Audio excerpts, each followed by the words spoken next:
Say knock knock, Mr. Silly. Knock knock. Who's there? Ah, darn it, you got me again. Don't laugh, kids. Can't you see that the puppet hates me? That's silly, Mr. Silly. I never get to tell a joke. I try to show a Bugs Bunny, they put on Popeye. It's true. They hate me. It's true.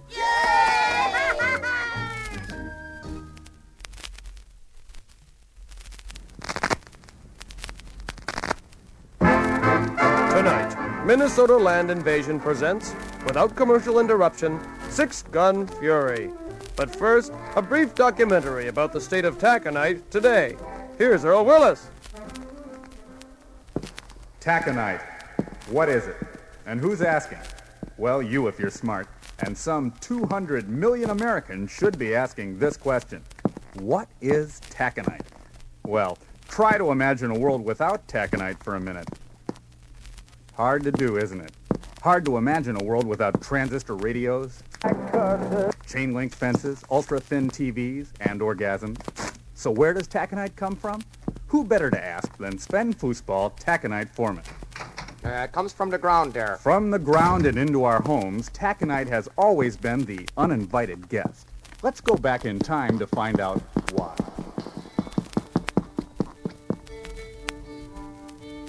The year is 1801, in the lush forest not yet known as California, but soon to be called Minnesota. Lewis and Clark have just gone by in their birch canoes. Our pioneer forefathers were there, and taconite was there too, in the ground, waiting. Waiting for the year 1862, a year when everyone in America was worried. Everyone, that is, except Mickey Bitsko, Minnesota farmer. Giddy up there, bossy. Giddy, ha. He was plowing the field on March 2nd, 1862, when his plow hit a lump just under the topsoil. Hey up there, bossy. What the hell there? Oh, big lump of something. I don't know. Excited by his discovery, Mickey brought it home. Henrietta, look here. I found it under the topsoil there. Big lump of something. Don't bring that thing in here. Well, it's big. It's dirty. It's big and dirty. Mickey brought the lump into town Whoa, up there, bossy. and strolled with it into the assay office. Hey, just a big lump of something. All right, let me see it. What is that there? Why, man, this is taconite. Oh, my gosh. Taconite. And it was only 3 months later that 3 city slickers rolled onto Mickey Bitsko's farm. Hiya there. Want some coffee? 3 men with a smile, Henrietta, company. forged ownership papers, Sure, that's my name. and a dream. Oh, golly, I sold the farm. A dream of progress. A dream of strip mines. Oh, golly. This was a dream to be dreamed by a different kind of pioneer. Oh, golly. Tough luck for Mickey Bitsko. Too bad. Good luck for Minnesota Land Invasion. We go to Las Vegas. Giddy up there, Henrietta. I go to win a new harness. And today, in the 20th century, we here at Minnesota Land Invasion still believe in that dream.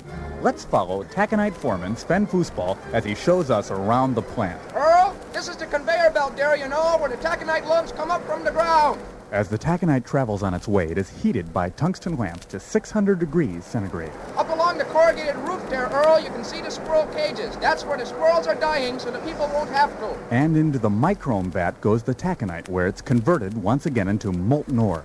And there it sits, simmering for 3 months. After 3 months there, the molten ore is poured into that little building there at the end of the warehouse. The boys in the line call that little building the Magic House. What happens to the taconite in the magic house, Sven? Nobody knows for sure. They say inside the Magic House are 3 virtuous maidens, all clothed in white linen.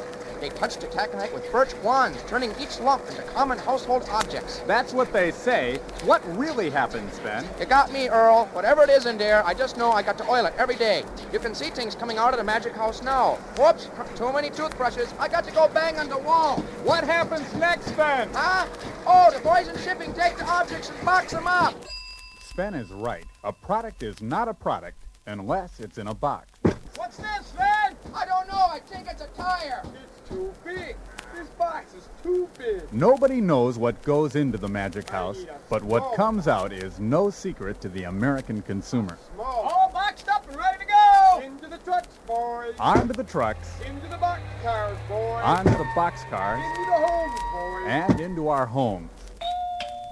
Here's your record albums and costume jewelry, Mrs. Olson. God bless you, Taconite man.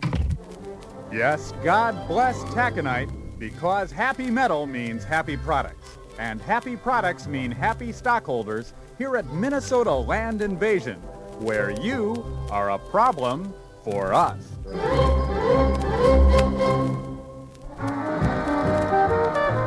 Thank you, Earl. And now, without commercial interruption, Six Gun Fury.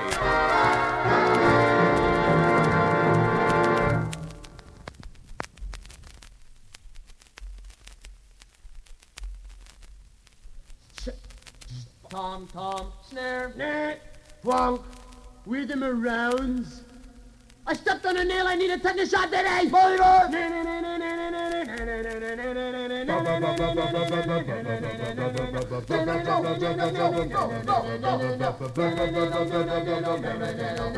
I stepped on a nail! Need a tetanus shot! There's a rusty nail! Need a tetanus shot! The nurse is her name! I've been sick so much I need a tetanus shot! Tetanus shot! Tetanus shot! Tetanus shot! Tetanus shot, baby!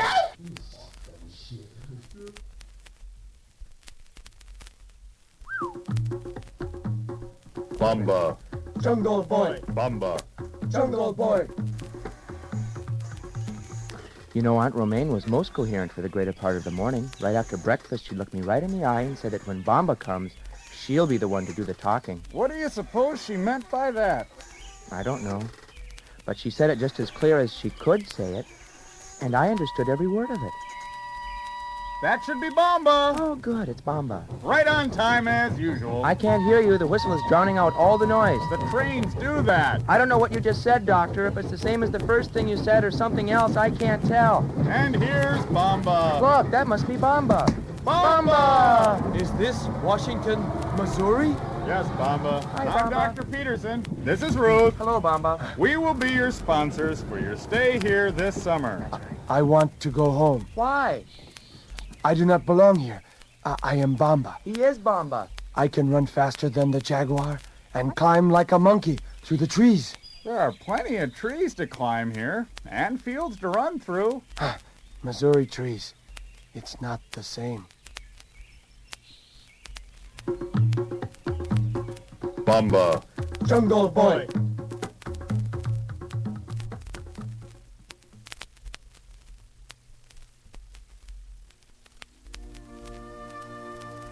And now, the touching saga of a man who is not forgotten by his fellow morons. Bang the Moe Slowly. Nurse, that feels great. Could you do the other toe now? Oh, sure. Thanks. Excuse me, nurse. I'm here to see Moe Howard. I'm Larry Fine. I used to be one of the Stooges. Larry, meathead, is that you? Moe, I'm here to visit you, to cheer you up. If you ask me, what he needs is a swift kick in the procrastinator. I don't want no cheering up. Scram, beat it. Ham scrape. I'm gonna go look at him. No, don't look at me. Don't look at me. I got a premise in my pajamas. I got ectophobia in a Nairobi. I got sleazy feet. Moe, there you are, under the cupboard. Oh, look. I brought you flowers. Cauliflowers. Get that dog out of the bed, Larry. Will you get out of here? Oh, Moe, what's wrong? Here's my two beady eyes. Have a free shot. Nah, Oh, here's my big red bulby nose, just waiting for a yank. nah. Just stick your fingers up and I'll fall on him. Oh, that hurts my fingers, Larry. Will you beat it? Come on, stand up so you can fall down. Oh, let go, will ya? Now look, I got a kink in my flammer shammer. Will you get out of here? Holy cow. This is more serious than I thought. It's serious. I better sound the stooge alert. Hey, get away from that window! Sorry, lady. I gotta call all the third stooges. Moe's in trouble. Clapping his hand over his own boomerang and twisting his nose in a counterclockwise direction, Larry produced the Stooge Alert. And from all over the country they came. Curly, Shemp, Curly Joe, Shemp Joe, Curly Shemp, Shemp Shemp, Joe Shemp, Curly Curly, all answering the Stooge Alert. All of you men have to leave. Mr. Howard is a very sick man. Pipe down. My head hurts. Moe, you're crying. I am? Yeah, you're crying. You better take a closer look to make sure, lame brain. All of you, crowd in. Think fast. Hey, come back here, you guys. Oh, if I ever get my hands on you, And that's how it happened the day they all chipped in to help one shriveled man with a funny haircut out of a slump that just might have cost him his life. Ah, shut up, lame brain. Think fast. Come back here, you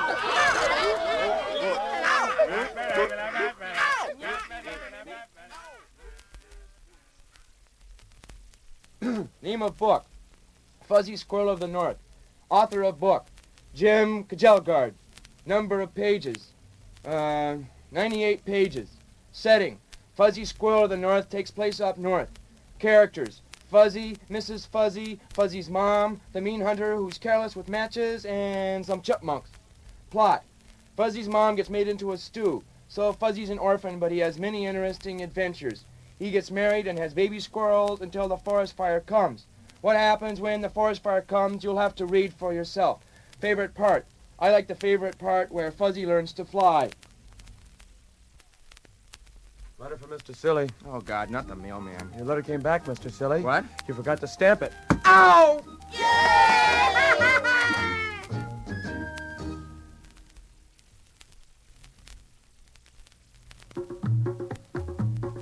Bomba. Jungle boy. Bomba. Jungle boy. Ruth, your name comes to us from the Bible. Did you know that? Oh, yes, Dr. Peterson, I knew that. So where does this Bomba the Jungle Boy get his name? I honestly don't know. Now, Helen, who's talking on the phone at the moment to her Uh-huh. boyfriend back east or west, someplace. Well, her name Helen comes to us from the Greeks or the Romans, one of those ancient people.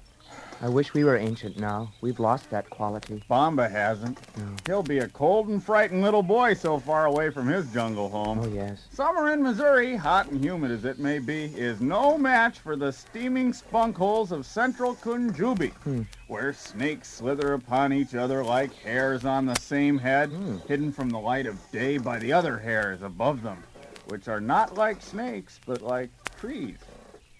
Are they trees? No, they're vines. Oh. They're like snakes, but with leaves. Oh. Bomba. Jungle boy. I can tell that guy's European by the way he's yelling.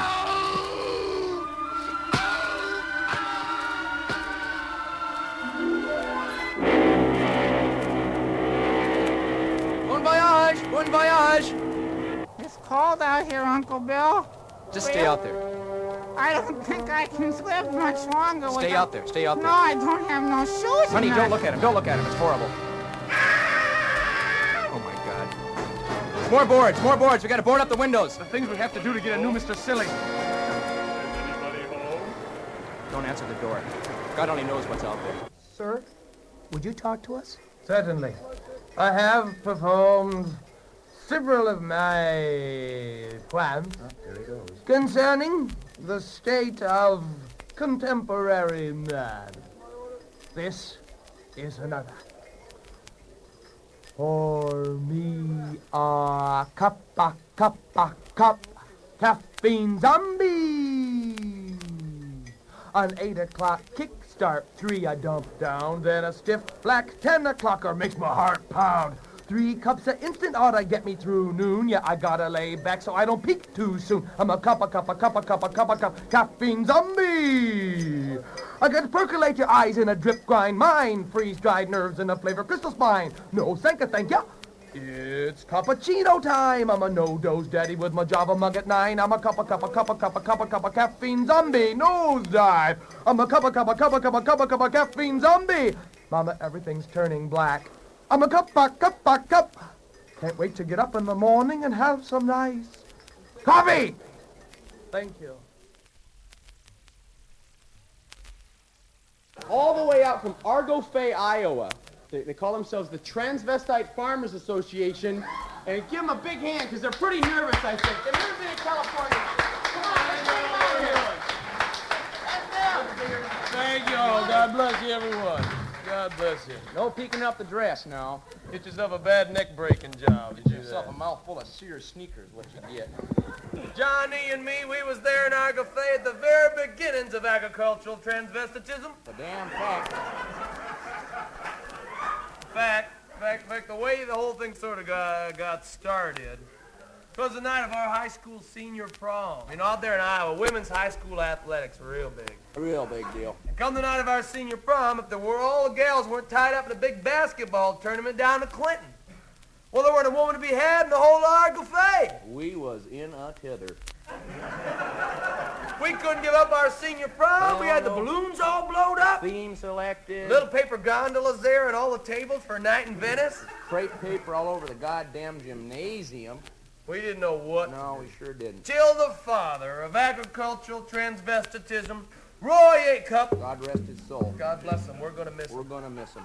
He jumps up and he says, God damn, but we ain't going to lose our prom. Half you sons of bitches get your asses on down to the bridal shop, rent yourselves some evening gowns and pinafores, get back up here, and we'll have us the damnedest senior prom anybody ever seen. And damned if we didn't. We did. And not only that, the gals won their basketball game and were state champs in their division. Ain't that something? It was a proud night in Argo-Fay, I'll tell you. I gotta say something. You go right ahead. About Roy Acup. Bless him, rest his soul. I'm gonna miss old Roy. I'm gonna miss him. Well, Roy was kind of the granddaddy of the drag Aggie movement. Roy was the person that coined the phrase, a man is really a man if he can drive a tractor while he's wearing a dress. And that's what Roy said. And that's how Roy died.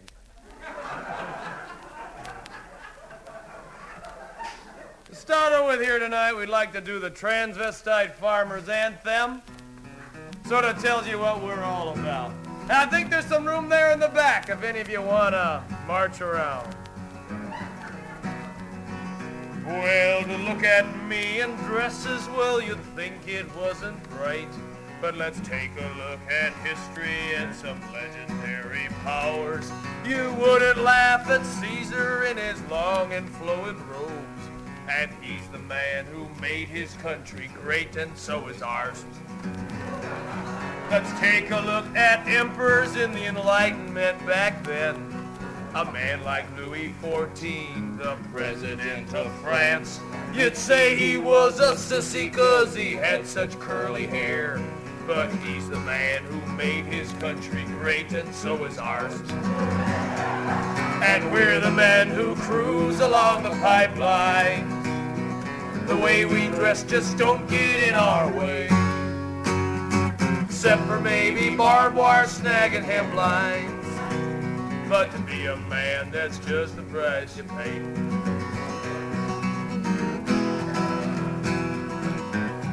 Pick that guitar, Johnny. That's what I'm doing. Well, Washington, the president, was father of our country. That's because he wore a wig when he was at Valley Forge. So when you call a transvestite a traitor or a sissy, it makes me turn 6 shades of red and 7 shades of orange. Where Lenin, Hitler, Idi Amin always dressed like men. Trousers, shirts, and jockey underwear. Well, Lenin may have dressed all right, but he was just a commie, and he's dead and on exhibit in Red Square. And we're the men who cruise along the pipelines. The way we dress just don't get in our way. Except for maybe barbed wire snagging hemlines, it's a bitch. But to be a man, that's just the price you pay. Yeah, to be a man, that's just the price you pay.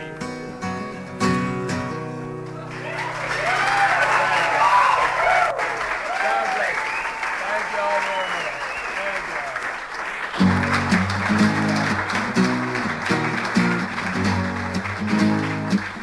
Poor fellas would always like to keep up with the times. So we're going to do a little new wave song for you. Rock out a little.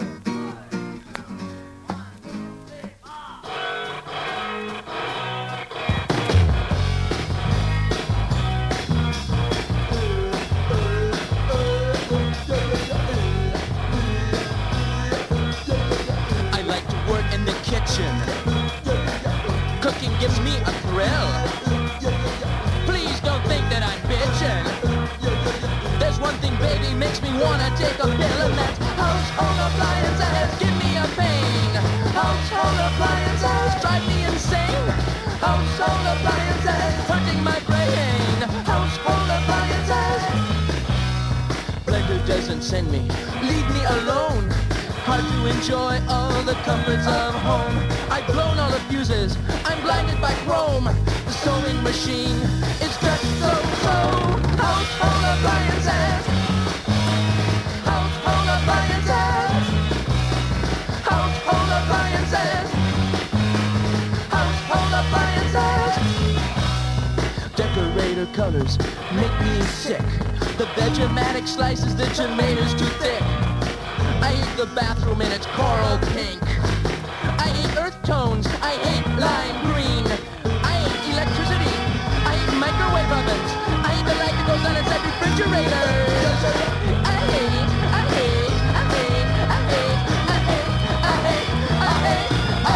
household appliances. I hate big spoons. Household appliances. I hate paring knives. Household appliances. I hate mix masters. Household appliances. I hate household appliances. Household appliances.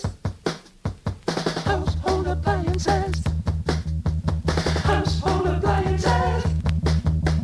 Household appliances. Household appliances.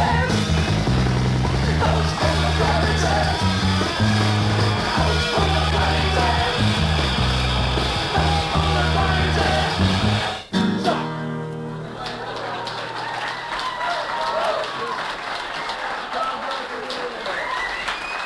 God bless Smallville. Have a good bingo. I'd take it home.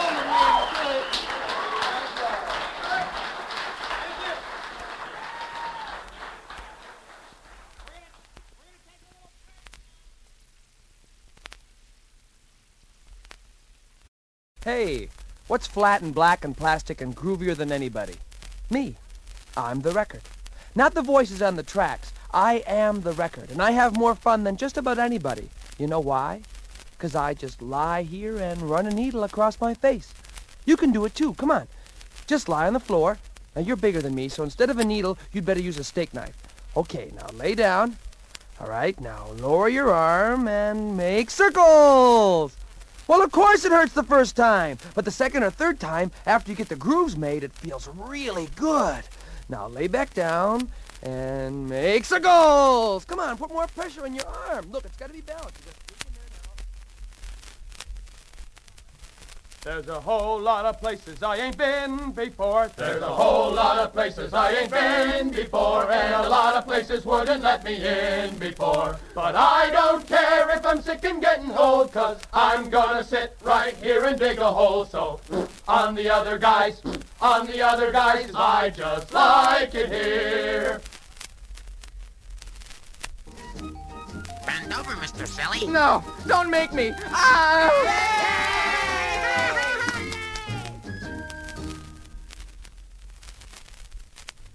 She was a golfer. He was a singer with aphasia. They set the world on fire with their love. I don't think you should go out with her, David. What's this? A pencil? A light bulb? No.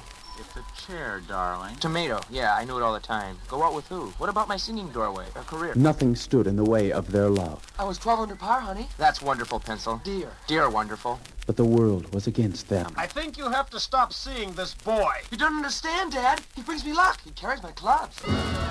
Crass Dogwell presents a Trog Frogmark production.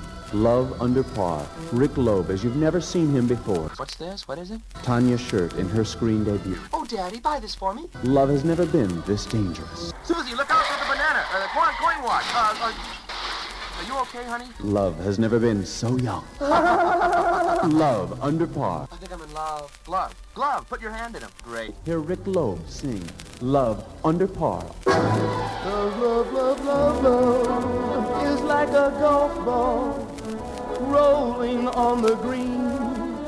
Heads up, everybody, for love is seldom seen. Once I played alone under the twinkling stars, but now I think I found it. Love under pickle, truck, talking desk lamp? That's wonderful, honey. Oh, you think so? Love Under Par coming soon to a theater near you.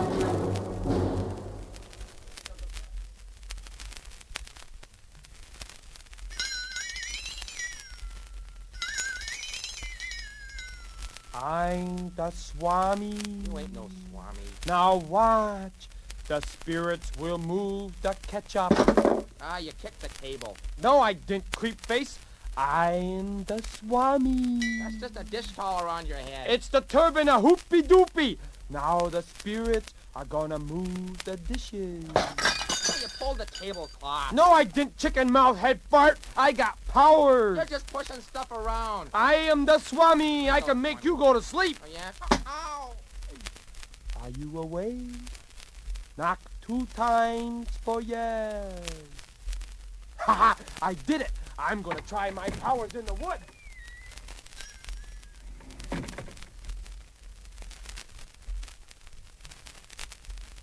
Okay, it's time to play Mystery Noise.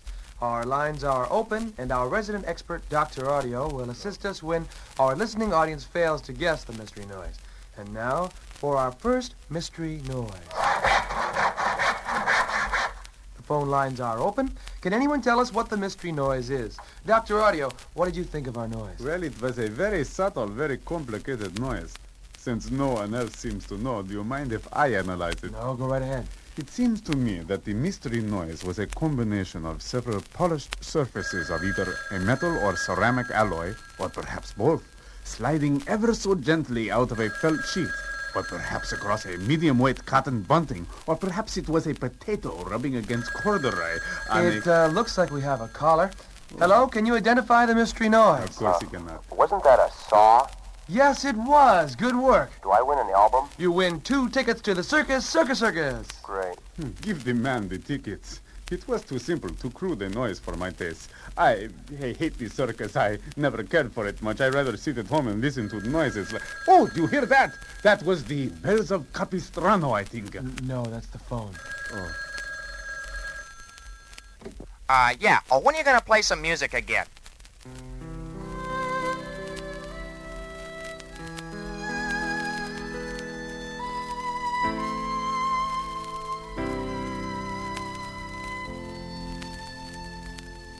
The shoestrings are giving me trouble tonight. The wheels won't roll like they should. My skirt is bloody from last night's fight. I'd quit this job if I could.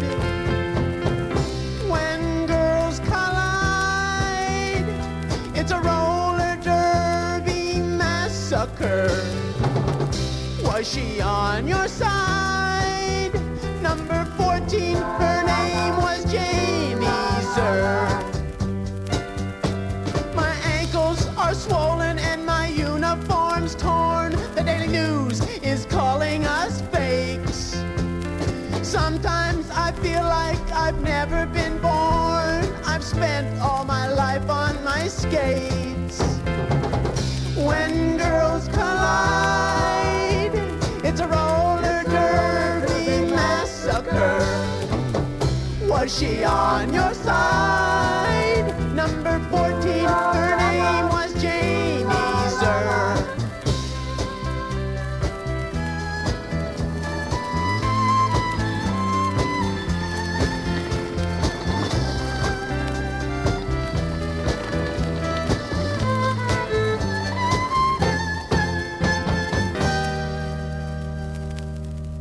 I'd quit this job if I thought I could. Oh, I know I can do something else.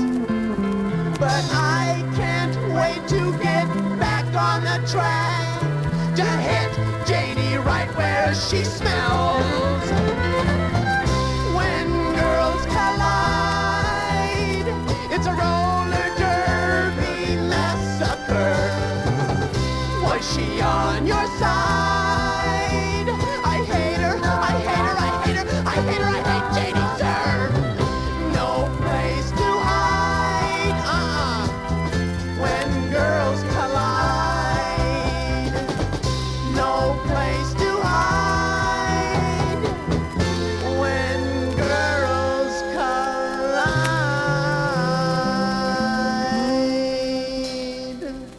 Joni, pack up your stuff. We have to put it on the bus. We'll leave from the back door in 20 minutes. Come on out tomorrow.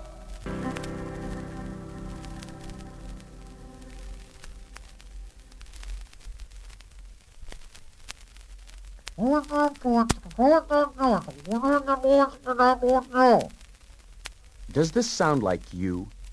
Sound like how you hear? Sound like the way you hear things? Abnormal earwax buildup is a problem for many. Or some. A few. A guy I know. But for those that have it, like for George, I know it's a real problem. And right now, it's an ignored problem. Abnormal earwax buildup. Who cares, right? Well, what does this sound like to you?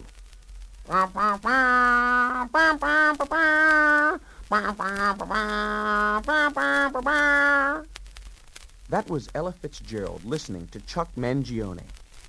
Now, what does this sound like to you?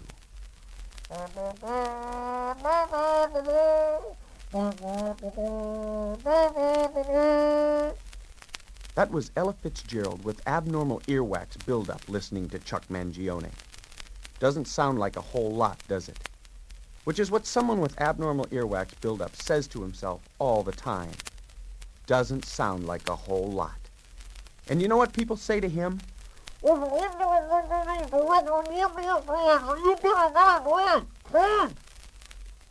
And let's look at the medical attention they can look forward to. The most primitive method is using head shears to cut the unwanted buildup away from the sides of the head. But a saner, more painful method has been developed recently. Melting the earwax away with small tungsten rods called T-rods that are heated to a temperature exceeding 150 degrees and then plunged into the mass of earwax, literally burrowing a tunnel to the ear so that the person, although he can't hear everything, can hear a little bit better.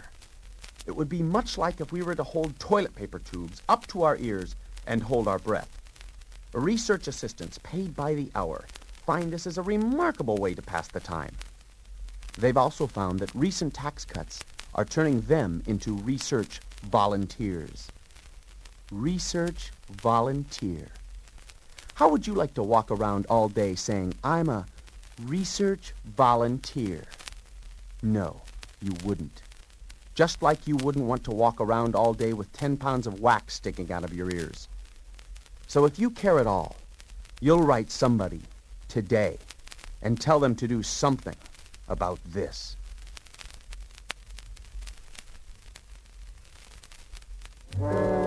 Good evening. Tonight we have the ancient tale of a boy and his dog. Only the tale is not age-old, it's new. And it's not a boy and a dog, it's a man.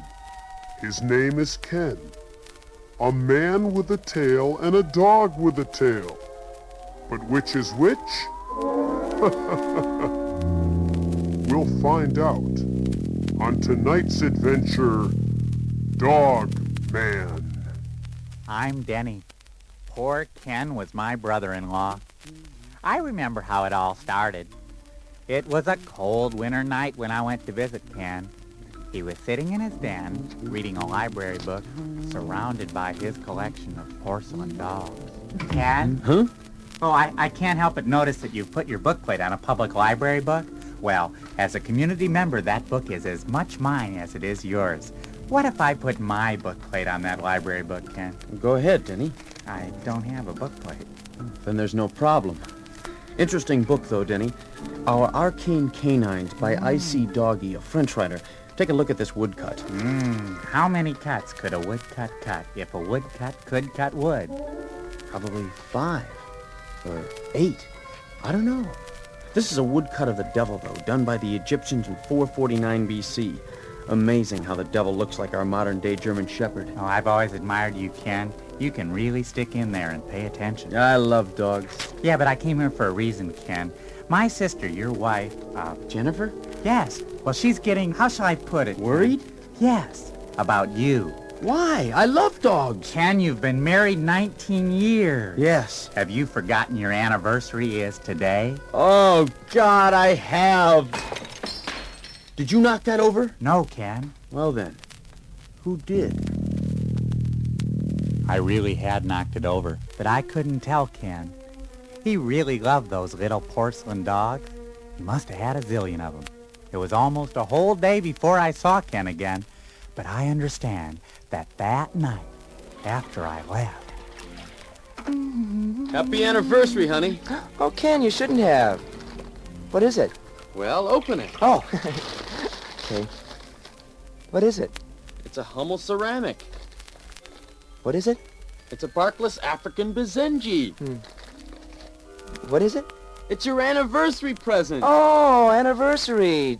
Gee, I'm sorry, honey. I forgot. Well, that's okay. Can I have the dog? I guess. I don't know what I'd do with it. Ken, where are you going? To put it away. Oh, wait till you meet your friends, little fella. Oh, Ken. Sometimes I worry about you, Ken. You. And your dogs.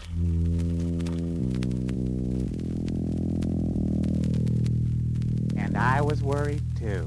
Especially after what happened the next day while Ken and I were playing golf. Nice shot, Denny. I missed the ball. Again? Oh, well, pick it up and bring it. Ken, now that we're alone, I thought I'd mention that I couldn't help noticing that, well, you know that book you had in your library? Well, it was 3 days overdue. Now, that's a public library book, Ken, and public libraries have a noble tradition. The Library of Alexandria, well, it burned down, but I'll bet if they had overdue library books all the time, they would have had to close the whole thing down and Look, give up... Denny, our balls. Our balls? Our balls form a triangle around the hole.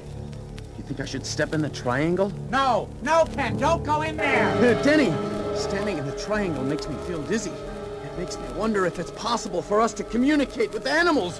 Not just talk like with your wife, but really communicate with dogs, for instance. What do you think, Denny? I think you better get out of that triangle, Ken. Oh! And go return those overdue library books. Well, let's see how we do on this next dog leg.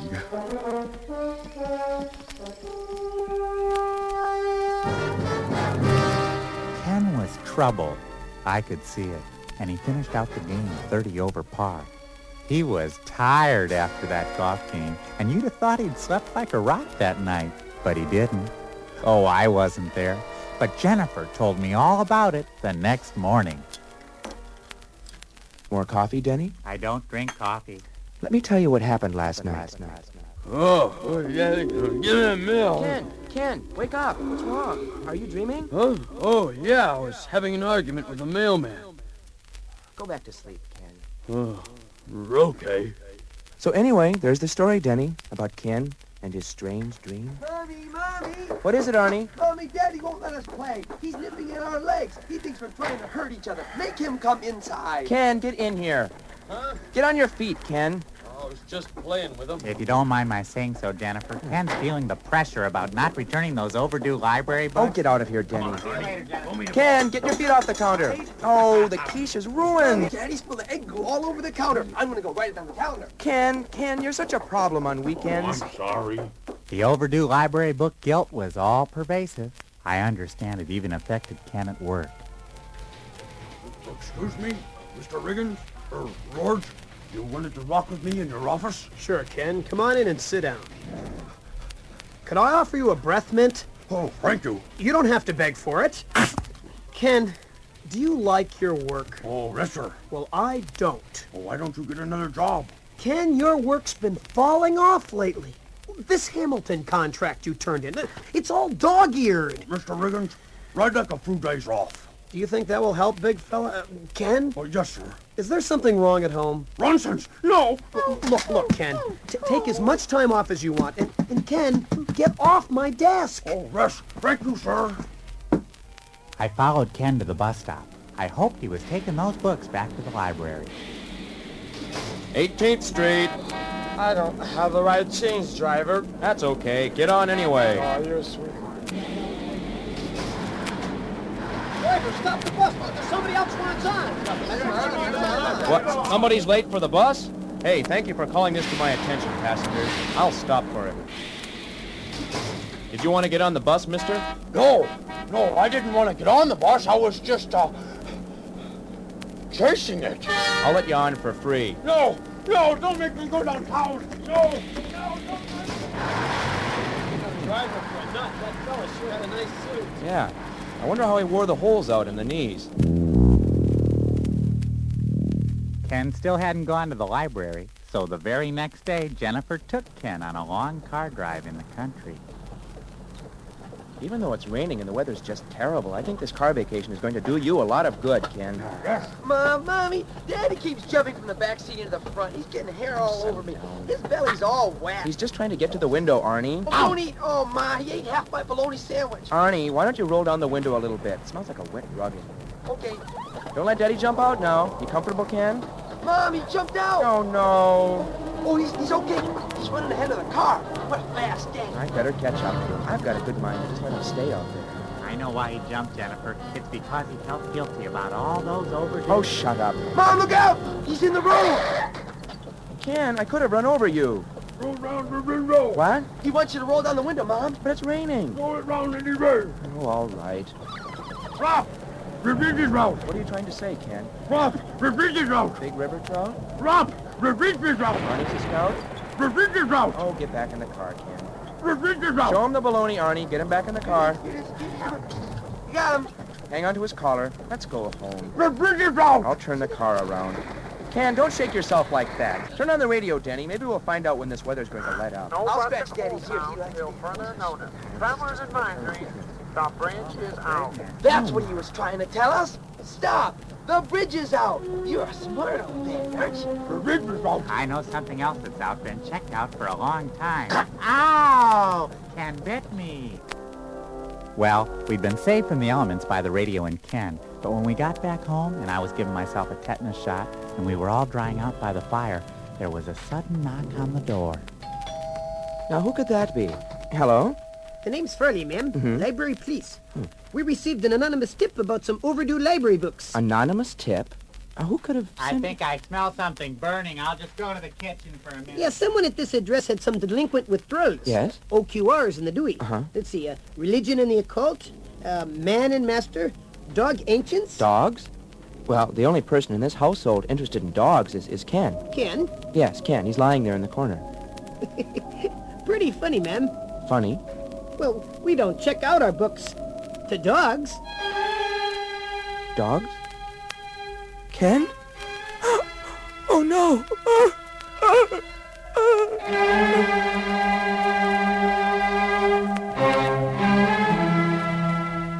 I stayed away for months out of, I don't know, fear, I guess. Then on Christmas Day, I could restrain myself no longer. I paid Jennifer a little social call.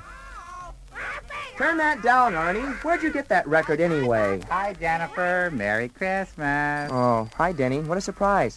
Come on in. The kids are unwrapping presents in the living room. There's no batteries. I'll kill myself. Your tree's on fire, Jennifer. Oh, it's okay. We're taking it down tomorrow. How is Ken? Well, you can see he's not our Ken anymore, but he's still our Kenji. Mommy, look! Dad's got puppies! Look, here's a little brown one. Catch, Denny. Ah! Mom, are they my brothers or are they my puppies? Well, Arnie, whatever you want to call them, they're just fun now. Oh,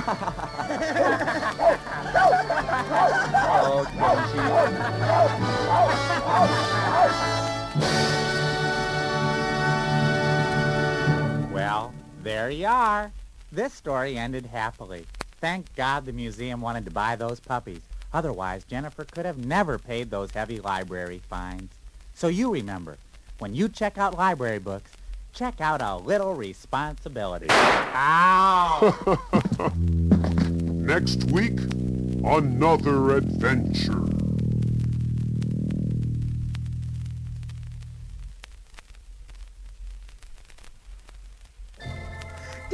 Daddy, make Santa Claus go away! I can't, son. He's grown too powerful. Ho, ho, ho!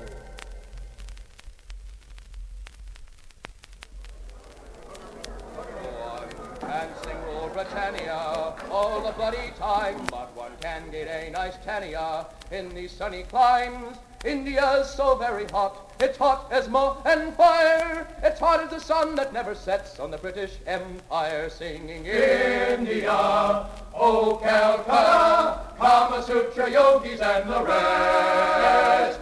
India, England's bread and butter, of all the English colonies you're the best. You can drink drink your gin and tonic till it softens up the brain. I'll just sit on the veranda with my dynamite cocaine. Like the punji with this hashish, you can drink until you're broke. I'll just sit on the veranda with my coke. We're singing India, rice and curry, Kama Sutra, Gandhi and the rest. India, where there's no hurry, of all the English colonies you're the best. Oh, the half-castes and the Brahmins, you may think rather low. You can conquer the Dravidians to and fro. But the Taj Mahal and Ganges are lots of fun to see. All the teeming millions on Victoria's Bee. We're singing India, Bombay City, Kama Sutra, Bengal tigers and the rest. India, Conway Twitty, of all the English colonies you're the best. Of all the English colonies you're the best.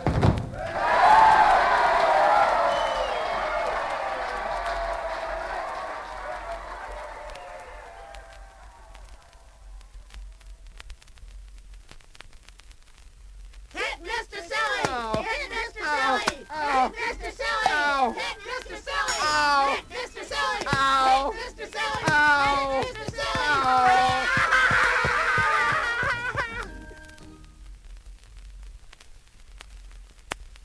Sure, you've been ripped off. 40 minutes of noise for $3. What? You paid how much for this?